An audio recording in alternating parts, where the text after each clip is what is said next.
searching far and wide for love that could only be found in you. Perfect, oh, is your unfailing love. It's all in you, my Jesus. Bienvenue sur SFN News. Comme vous savez, nous sommes en Afrique du Sud depuis 2 semaines. On vit notre meilleure vie. Aujourd'hui, je suis avec 2 entrepreneurs qui s'appellent, devinez comment ils ont le même base, Josue, Josue et Josue. Donc ils vont un peu nous présenter ce qu'ils font. Ce sont des étudiants, des entrepreneurs motivés, dynamiques, déterminés.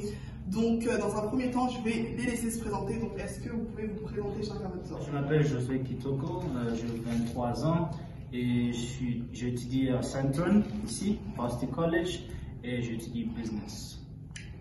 I'm Josue Mputu. I'm a student here at Varsity College. I'm 23 years old and I'm currently studying BCom Law.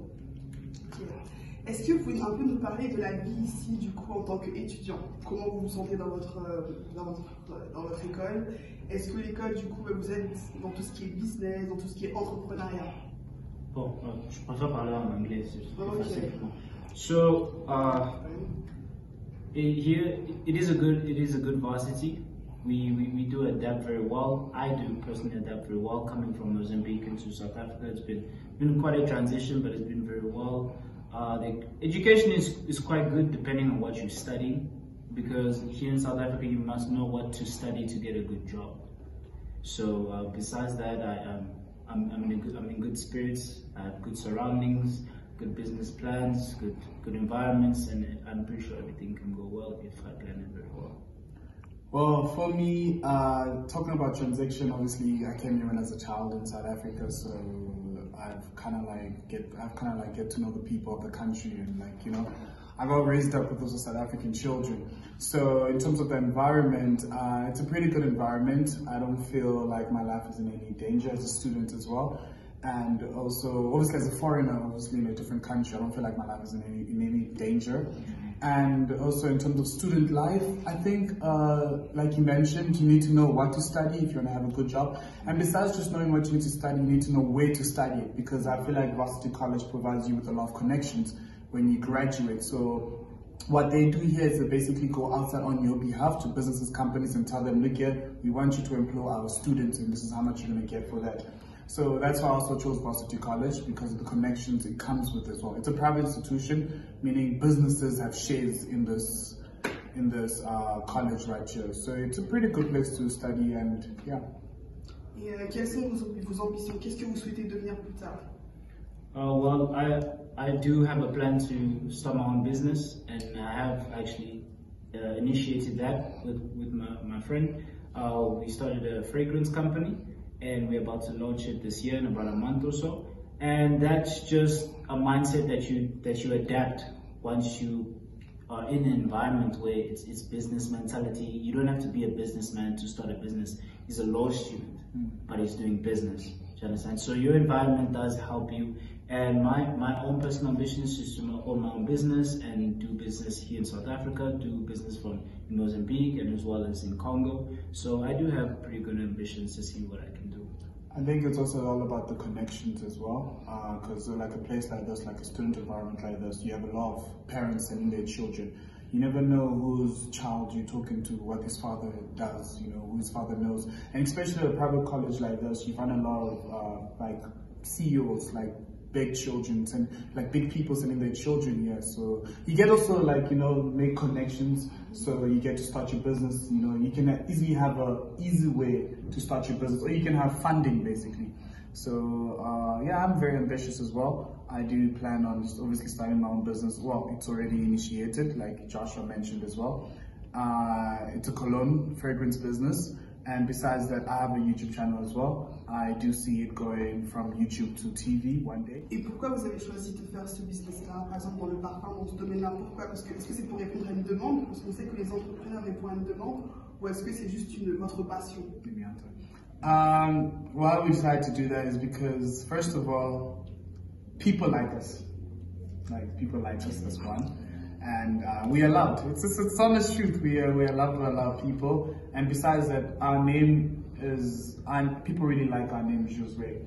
And I usually, when you tell someone, especially in an essay, like, look, my name is Josue, they automatically assume, are you talking about a fragrance, or perfume, or clothing line, something like that. It's an attraction. It's an attraction, you know. So whatever is an attraction, you start something, so people can buy that attraction. You get me? So we obviously decided to, well, he brought up the fragrance idea. I was like, you know what, that's a great idea. Let's do it, let's push it. And we even have samples as well. So yeah, that's why, I mean, we started this because people want to smell nice. We always get compliments that we smell nice. So we were like, okay, you know what, we need to start our own fragrance so people can smell like us. Yeah. Ça fait combien de temps que vous avez commencé?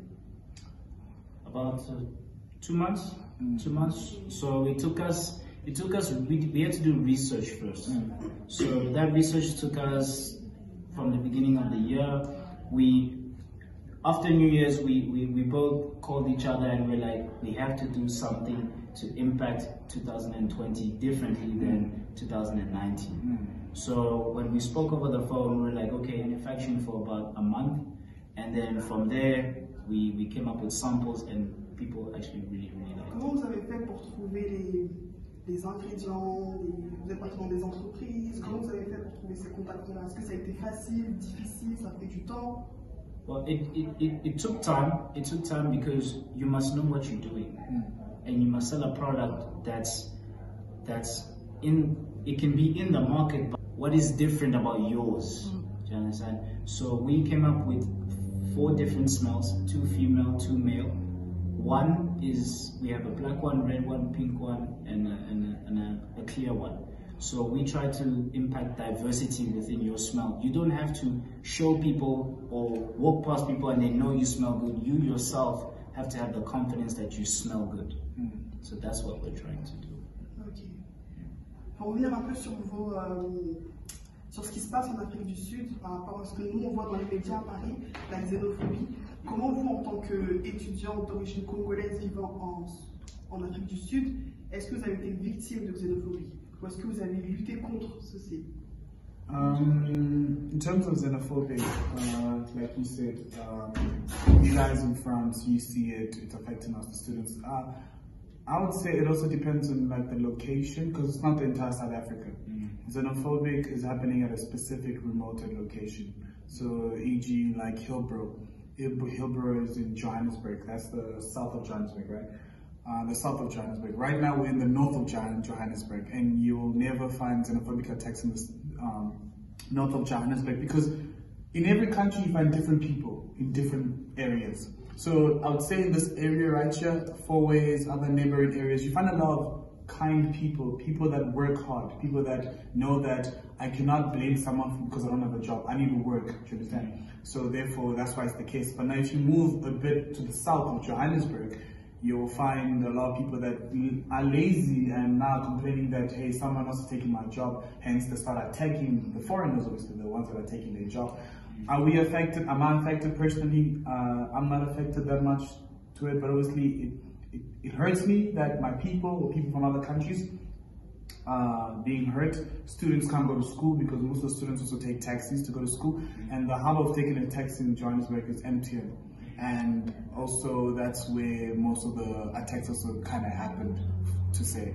So yeah, students are affected, but not all of the students. Yeah. Et ici, est-ce qu'il y a des étudiants qui ont été frappés? Ici, Varsity College? No, because majority of the students that come here actually live in the suburbs.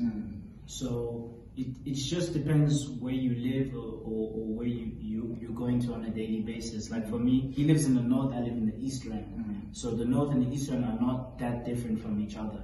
We're still in the suburbs. So emotionally it affects us because we're all African. We all the same. There's no difference. We may be different by name of nationality, but in general we're not all different. So people may think that, as a Congolese, I might watch on my phone and be like, oh, they're hurting my people. But it's not all South Africans that are bad people.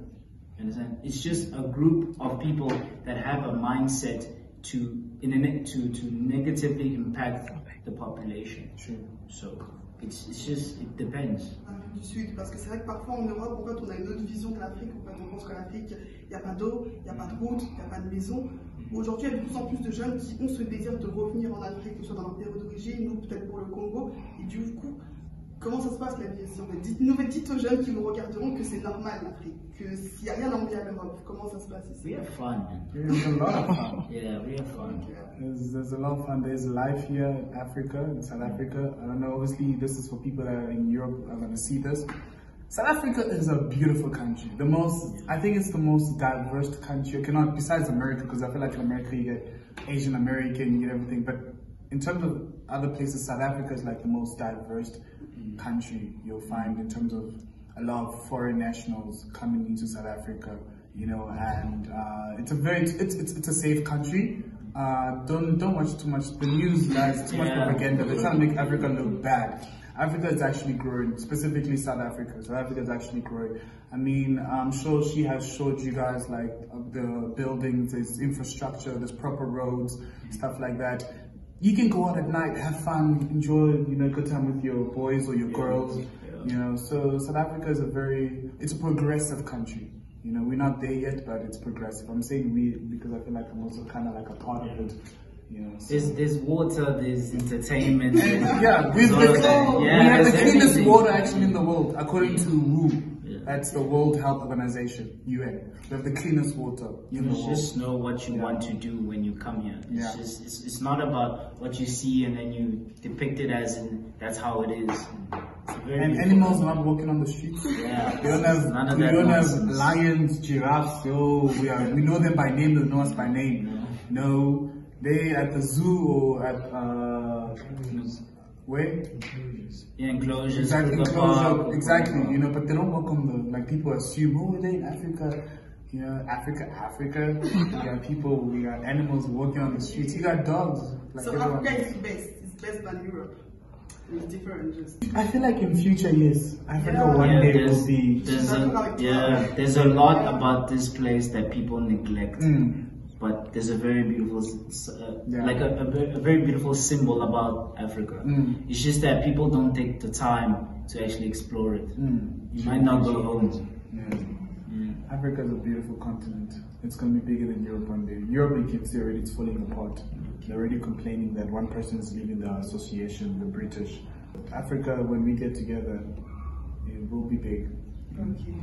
So, pour finir la vidéo, est-ce que vous pourrez donner un conseil aux jeunes entrepreneurs qui vont vous regarder? Parce que vous avez déjà commencé, vous êtes déterminé, vous êtes profond dans vos propos, vous êtes sûr de vous. Donc est-ce que vous pourrez regarder la caméra, leur donner un conseil? Parce que parfois on dit qu'on ne commence pas parce qu'on n'a pas assez d'argent, on ne commence pas parce qu'on a peur, on ne commence pas parce qu'on a peur peut-être du regard même des gens en fait. Vous avez commencé, donc donnez un conseil à ceux qui n'ont pas encore commencé. For those who haven't started, I would say that the best thing is always to start. Don't overthink. I always tell my friends, besides just business, the one thing you don't want to do is overthink. Overthinking is the enemy of progress. It's the enemy of success. Don't overthink. If you have a plan, go for it. Start it. When you start it, that's when you'll see what needs to be done. But if you're still contemplating what I need to do, you're going to end up just stalling the whole process of starting. So the best thing to do is always start. When you start, trust me, anything is possible. And for those who are watching, obviously these are for people that are established. We want funding, guys. Funding is a real thing. Okay, we want funding. If you're watching this, you can email us. You know what I'm saying? I'm sure Jemima will put everything right down, all the information about us, or tag us, or contact us. And yeah, guys, funding from Europe. Yeah, you know what I'm saying? In Euro, run that Europe. Because rent here, it's lacking a bit. So it's honestly about taking the risk. If you don't take the risk, then you won't achieve it. We have so many plans to do, but even if you put your plan to paper, you're gonna make it. Regardless, it's good things take time. For us, it took us an entire year, but we know that at the end of the day, we're gonna make a profit out of it. We're gonna be successful. So for people who want to start a business, you must know what you want to do, know what you want to achieve, where you are going with this business, presently and in the future. And then at the end of the day, if you put that to action, you will succeed. So that's exactly what we did. Ok, merci beaucoup. coup, juste pour finir, du coup, donc, quelle est la plateforme dans laquelle on peut vous suivre? Toi, tu dis que tu avais une chaîne YouTube, est-ce que vous pouvez les redonner, comme ça les gens iront voir? You can find me on Instagram at MJ_Josue, that's Josue, okay? On Twitter, it's GQ_Josue as well. And then my YouTube channel, you can just go type on Google, whatever, or go on YouTube, it's the official Josue. And you can watch my videos. I basically interview also upcoming entrepreneurs, musicians, actors, designers. And that's where you can find me as well. Email, it's my surname and name at gmail.com, which is Mputu Joshua. I decided to give it the English version, joshua@gmail.com. So yeah. And you can just find me on Instagram at Josue_PK, and email is Josue.Kitoko, that's KITOKO96@gmail.com. Thank you very much. Merci à tous d'avoir suivi cette vidéo. Retrouvez-nous donc sur SLK News pour d'autres vidéos d'entrepreneurs, de créateurs et autres. À très bientôt. Merci à tous.